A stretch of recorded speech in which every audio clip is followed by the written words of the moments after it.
Could there be an elimination of the federal tax that you pay on your Social Security benefits? Well, I can tell you that there is a bill that has been introduced to make this a possibility, and we're going to talk about this bill in today's Financial Freedom video, so stay locked in. Hi, my name is Carson Graves, Certified Financial Planner and President and CEO of the Retirement Education Center. And my name is Andrea Graves, Director of Operations at the Retirement Education Center. For additional concepts on how to maximize your retirement, please subscribe to our YouTube channel and hit the notification bell to be notified when we upload new videos. So Carson, eliminating taxes on Social Security would of course be welcomed by recipients who are exposed to this tax. But is this really something that's possible? Yeah, I can say, Andrea, that it is a possibility. How possible is probably the question that we're probably going to have at hand here. Now, this bill was introduced by Democratic Representative from Minnesota, Angie Craig, and is titled as the You Earn It, You Keep It Act. Now, this bill is geared towards that very thing of eliminating the federal tax, not the state tax, on your Social Security benefits. So today what we're going to do is talk about the highlights of this bill and how they may go about paying for it in order to make this a real possibility. But before we do that, there are always two rules to retirement income that we like to give you. And Andrew, what are those two rules? Well, rule number one is to never run out of money. And rule number two is to never forget rule number one. All right, so let's go ahead and talk about how they are proposing to eliminate the federal taxation on your Social Security benefits. Well, Carson, I love it when you talk about Social Security because it benefits so many people. Yeah, I think, as a certified financial planner, Andrea, it is really important for us to take a holistic view when it comes to helping our clients really retire with the type of lifestyle that they're needing. And I can tell you, Social Security plays a major role in this particular type of planning. For sure, and I'm sure that your clients appreciate that stance as well. But I'm really curious about this subject on if this bill will actually be something we should get excited about. I would say yes and no, because this bill is a bill that has been reintroduced, and I can say that it's a long way from being passed, especially considering how Congress works. Now, when it comes to the taxation of Social Security, I can just give a brief little background. Social Security was implemented in 1935, Andrea, and about 48 years from 1935 to 1983, there were no taxation on those benefits. But in 1983, under the Reagan administration, due to a lot of evaluation about this particular program, they felt that it was necessary to start to tax Social Security benefits up to 50%. Then a decade later, under the Clinton administration in 1993, they decided to reevaluate this program again, and to make sure that the program could be legitimate and solvent for years to come, they decided to up the ante, and now up to 85% of your Social Security benefits can now be taxed. Now, according to the Social Security Administration, about 40% of recipients pay federal taxes on their Social Security benefits. And of course, there is a reason why so many recipients do have to pay taxes on these benefits. If you are an individual person and you have combined income of $25,000 to $34,000, up to 50% of your benefits can then become taxable. Anything over that $34,000 of combined income, up to 85% of it becomes taxable. Now, if you are a married couple, that threshold begins at $32,000 to $44,000, or up to 50% of those benefits can become taxable.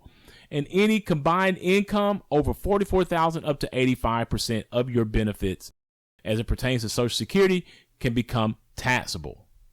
Now, when it comes to the taxation of those benefits, it accounts for about $49 billion into the Social Security Trust Fund.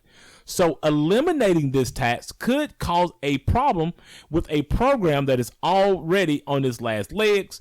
So, of course, you're going to have to be very prudent about how you go about funding a bill that's going to eliminate this particular source of income for the Social Security Trust Fund.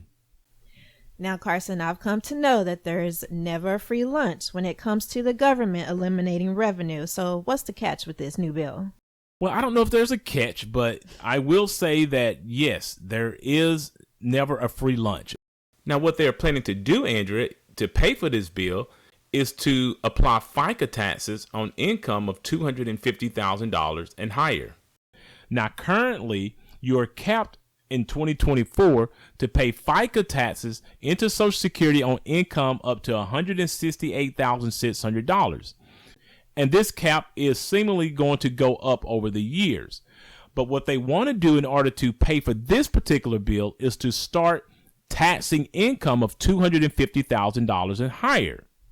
And so ultimately, they're trying to put an additional tax on what we would know as the wealthy in America. Now, with that being said, as you can see, there would be what is known as a donut hole between the cap that is currently in place up to that $250,000 mark. But by 2035, it is projected that that gap would be closed. And at that time, all income will be subjected to the FICA taxes that you currently pay of 6.2% as an employee and the 6.2% as an employer. Now, would this bill really make an impact, or do you think this would be another way to tax the rich? Yeah, and of course, that's going to be one of the issues that's going to come up with a bill like this. Anytime you're talking about taxing the wealthy or using that terminology, then it's going to be controversial. And so this particular bill is really going to work pretty much like our current income tax system. It's going to be a progressive type of taxation on people who make $250,000 or more. But with that being said, according to the studies, this will make a pretty big impact because the Social Security insolvency issue is real. And as been noted, Social Security is expected to be insolvent by 2034, and the passing of this particular bill could extend the solvency of Social Security for another 20 years to 2054. Another major aspect of this particular study has noted that this bill could reduce the federal deficit over the next 75 years by $8.9 trillion. So yes, this bill could make an impact. But anytime you're talking about a bill that's going to be geared towards taxing wealthier Americans, it's always going to be controversial. And that's why I do believe that there's going to be a challenge in passing this bill the way it's currently written. So Carson, what's the moral of this video? Well, the moral of this video is that when it comes to your retirement, it's never a good idea to just solely try to depend on the government. It is important that you take matters in your own hand and try to save money that is appropriate for you to retire with the confidence for your own particular retirement goals. Please note that these videos are created for educational purposes only, and that you should always seek out your own financial advisor, your own tax advisor, and your own attorney regarding your personal situation.